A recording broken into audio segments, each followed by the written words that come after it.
Je voudrais vous raconter une histoire qui s'est passée à Strasbourg. Que les heureux de Pichon soient avec vous parce que le Kouaha, lui, il est dur, il est fort. J'ai donné beaucoup de cours de Torah sur la Pichon ces derniers temps et ça m'a fait un peu de la peine avec ce drame qui s'est passé. Ça m'a fait un peu de la peine. Mais je me suis un peu soulagé uniquement lorsque je suis parti à Miron. Le dimanche, et lorsque je suis parti encore jeudi. Mais regardez, alors, j'ai donné tellement des cours de Torah. Alors, j'ai dit, mais qu'est-ce qu'ils vont dire les gens avec tout ce que j'ai parlé sur la Pichon Wahai? Qu'est-ce que je vais expliquer à tous ces gens-là? Et puis, je me suis dit, il n'y a rien à expliquer.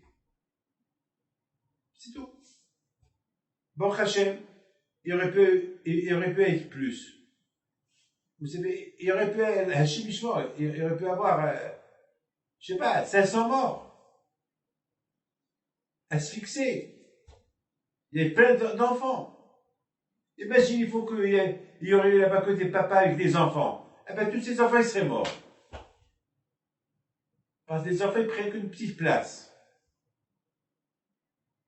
Alors, ils seraient morts. Et en plus, ils sont petits, ils ne peuvent pas étouffer. Ils seraient tous morts asphyxiés, étouffés. Peut-être des centaines. Qui sait? Grâce à Dieu. De le mal, il y a un miracle.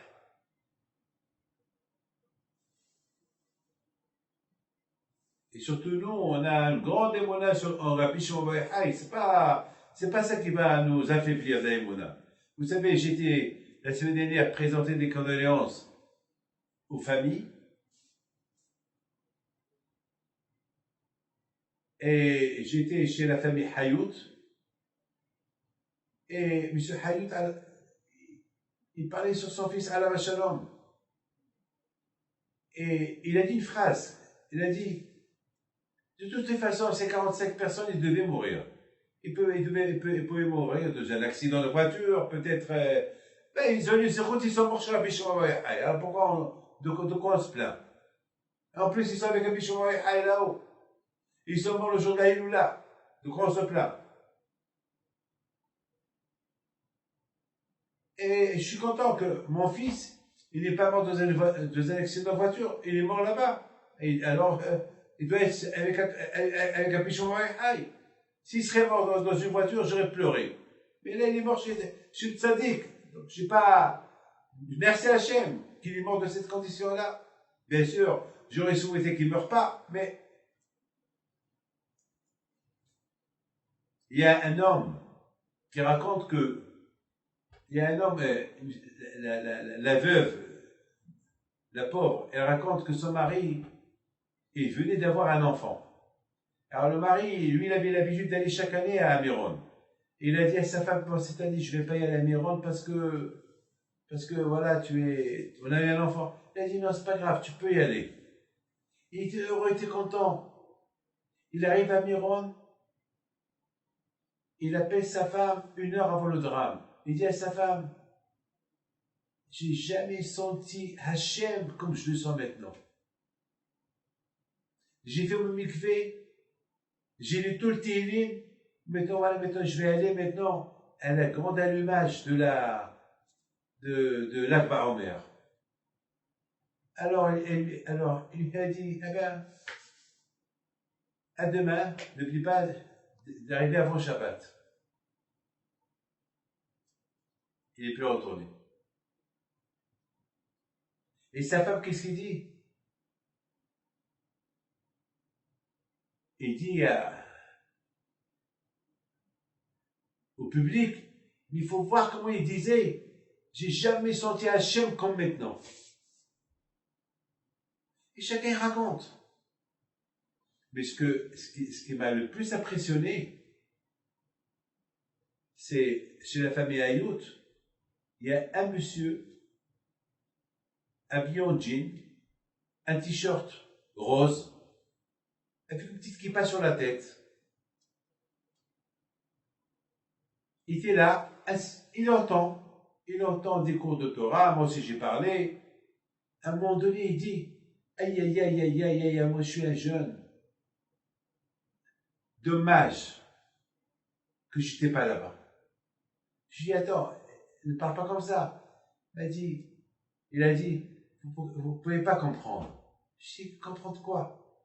Hachem, il veut que tu vis. Oui, je sais. Hachem, il veut que je vis. Mais être à côté de Rabbi Shimon Bar Yochai, qui va pas accepter? Donc, lorsque tu entends ça te renforce dans l'aïmouna.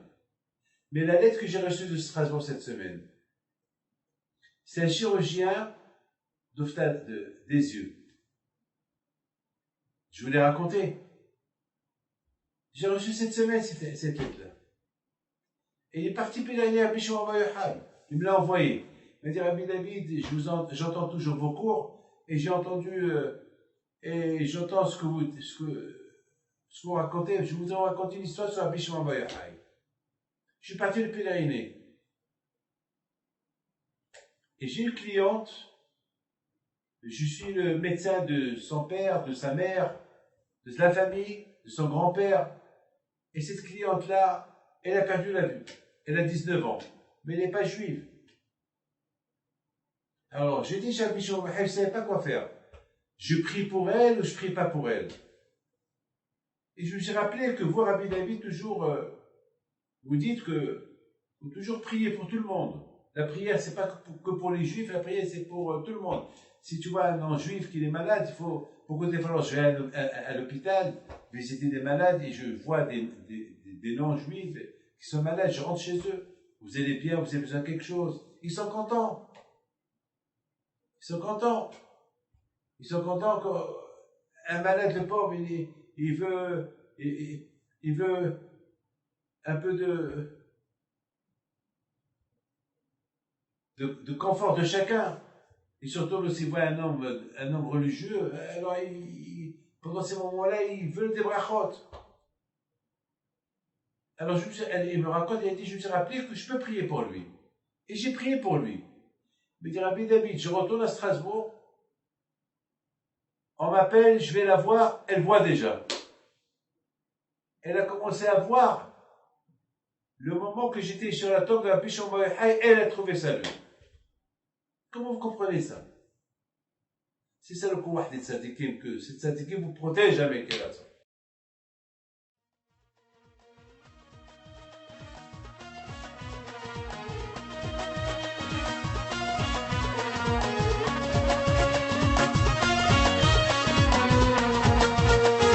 نضوي انا صغرتو على ربيع حي بنتو وقف لنا زي خوت